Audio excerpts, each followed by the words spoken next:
அனைவருக்கும் வணக்கம். நான் பிரபாகர் ஜோதிடர். ஓம் சிவாய நமக. சிவசக்தி திருச்சிற்றம்பலம்.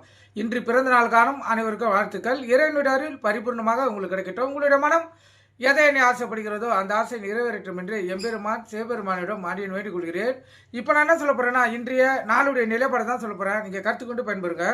விஸ்வாசி மார்கழி 15 இன்று செவ்வாய்க்கிழமை, ஆங்கிலோருடன் டிசம்பர் 30, 2025.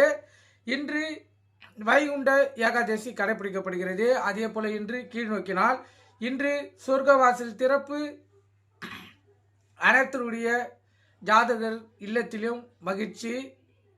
ஏன்னா சொர்க்கவாசல் திறக்கக்குள்ள ஏகப்பட்ட பேர் சொர்க்கவாசல் மீது ஆசைப்படுவாங்க.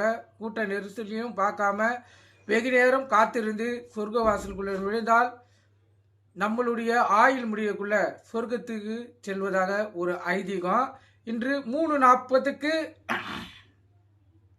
ஏகாதசி, 3:50க்கு ஏகாதசி திதி. அதனால தான் நிறையா கோயிலில் 3:50க்கு மேலே தான் இந்த சொர்க்கவாசலை திறந்திருப்பாங்க.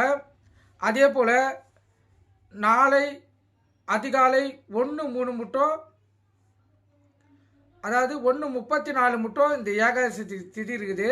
சில கோயிலில் நாளை இந்த 11 மணி 12 மணி இருந்தும் திறந்து விடுவாங்க. அது 1 மணி மட்டும். ஏன்னா அந்த ஏகாதசி திதியில் தான் அனைத்தும், அதாவது சொர்க்கவாசி நுழைகிறது சிறப்பாக இருக்கும். கருத்தில் கொள்ளுங்க.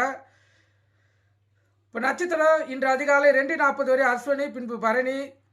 திதி இன்று அதிகாலை 3:50 வரை தசமி, பின்பு ஏகாதசி. யோகம் இன்று முருகன் சித்த யோகம். சந்திராசனத்தின் அர்ஷ சித்தரை. ராசி பார்த்தீங்கன்னா கன்னி, துலாம். சந்திராசிரம் பொறுத்த மட்டும் ராசி 50% பாதிக்கும், லக்னத்தை 90% பாதிக்கும். அதனால இந்த கன்னி ராசி கன்னி லக்கணம், துலா ராசி துலா லக்கணம் என்று மிக கவனமாக இருக்கணும். வண்டி வாய்ச்சாலுக்குள்ள மிக கவனமாக செல்லணும். போக்குவரத்து விதிமுறையில் கடைபிடித்து செல்லணும். ஏக்காரத்து கொண்டு வண்டியை இயக்கிக் கொண்டு மொபைல் பண்ணில் பேசக்கூடாது. சிந்தனைகள் சிதறி விபத்துகள் ஏற்படுறதுக்கு அதிக வாய்ப்பு உண்டு. அதே போல் இந்த கன்னி ராசிக்கு ஏற்கனவே கண்டசனி நடந்து கொண்டு இருப்பதால் மிகவும் விழிப்புணோடு இருந்து உங்களை தற்காத்துக் கொள்ளுங்க. ஏன்னா சந்திராசிரம் அது வேலை செய்ய. நல்ல நேரம் காலை 7:45 8:45, மாலை 4:45 5:45. கௌரி நேரம் காலை 10:30 11:30, மாலை 7:30 8:30. ராவு காலம் மாலை 3 to 4:30. யமகண்டம் காலை 9 to 10:30. குளிகை மதியம் 12 to 1:30. சூளம் வடக்கு. கோயிலுக்கு சென்றால் வடக்கு சைடு பார்த்து தான் அந்த கற்பூரம் விளக்கு ஏற்றணும். இன்று காலையில் கோயிலுக்கு செல்ல முடியாதுங்க.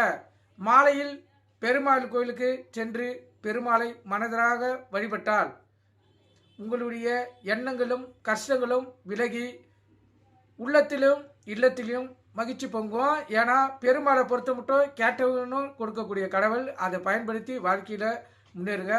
நன்றி, வணக்கம். வாழ்க வளமுடன்.